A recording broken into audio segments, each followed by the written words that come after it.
For those of you stuck on the lower tiers of Russian destroyers wondering if there's light at the end of the tunnel, fear not, comrade, for I have great news.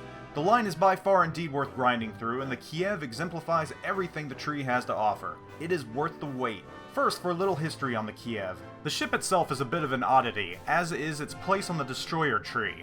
The ship comes one tier before the Tashkent class, however the Kiev itself was born out of that class. Officially, the Kiev as it pertains to the real world was a Project 48 class destroyer launched in 1941. Whereas the Tashkent was actually built by Italy, the 48s were designed with Russian engineering in mind and were to be built in-house. The outbreak of the war for Russia, though, caused resources to be diverted, and thus, the 10 Type 48s, including the Kiev, were never completed. Sadly, Kiev was only finished to 50%, and the decision was made post-war to abandon completion. The Tier 7 Kiev in World Warships boasts 3 dual 130mm gun mounts. The 130mm are a shade larger than 5 inches, at 5.1, and have a generous range of almost 13 kilometers with a very flat arc. Complementing the guns are 2 quintuple torpedo mounts. These torpedoes max out at a paltry 4 kilometers, just like the majority of the Russian destroyers in the previous tiers. So what makes the Kiev such a special destroyer? What sets it apart? Well, first and foremost, the Kiev is fast, and I mean wicked fast. With a maximum speed of 43 knots, the Kiev tops out at a shade under 46 knots. This is bordering torpedo speed, and this is partly why the Kiev is such an amazing destroyer. She, or he as the Russians call their ships, is just plain hard to hit. Even in a straight line, the Kiev is a hard target. Add in a few maneuvers and zigzags, and enemy ships will have a very hard time landing shots on you if you're over 10 kilometers away. All the while, you have the range to fire back. You can't fire your guns and remain concealed, but that's okay again because of your speed. This speed is even more amazing when you look at the size of the Kiev. He is quite large for a destroyer. You can see just how large he is when put next to a Cleveland-class destroyer. Your guns have another big advantage. With decent reload times, the strong point for them is their flat trajectory. The guns don't produce rainbow arcs like their USN counterparts. Their arcs are flat and more akin to the German cruiser line. They're also very accurate. Within a short amount of time, you can land a lot of shots and harass the enemy to no end. Conventional wisdom says to use HE when using destroyers, but I found myself switching to AP often.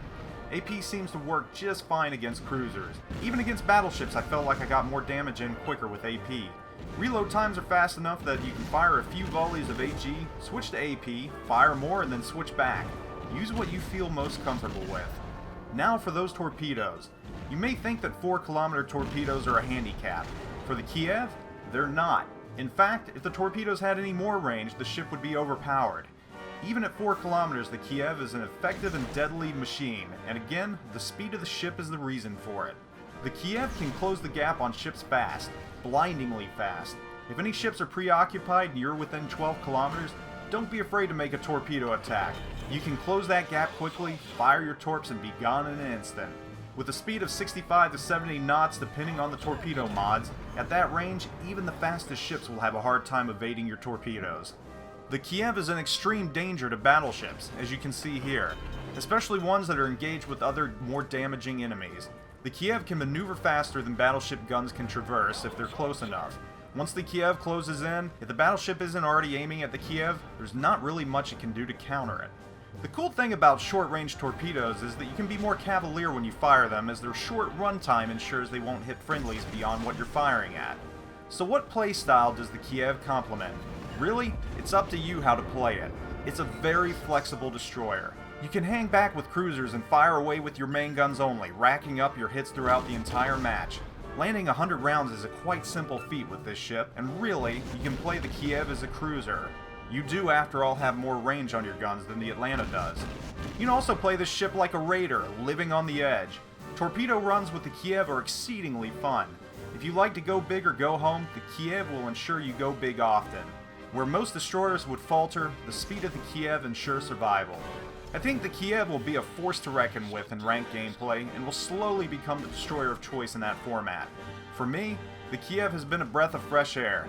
She's fast, has great guns, and if you're audacious enough to go on torpedo runs, you'll be rewarded more often than not. It's also a great ship for someone who doesn't like the sneaking around and sniping that destroyers do, because really, this destroyer is almost like a cruiser at heart. The Kiev is worth the wait. Guys, I want to take a moment and thank you for your support, which has helped my channel grow.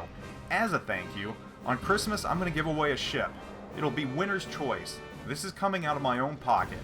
If you want an Itago, it's yours. If you want a rain check in hopes the Turpits will come back, I'll do that as well. All you need to do to be entered is be an active sub on my YouTube channel. My goal is to get 4,000 subs by Christmas. Even if I don't make it though, you'll benefit still. Again, thank you all for everything. You guys rock. I've got more Warship Genius reviews and Helpin' Ensign coming, so stay tuned. Zoop out.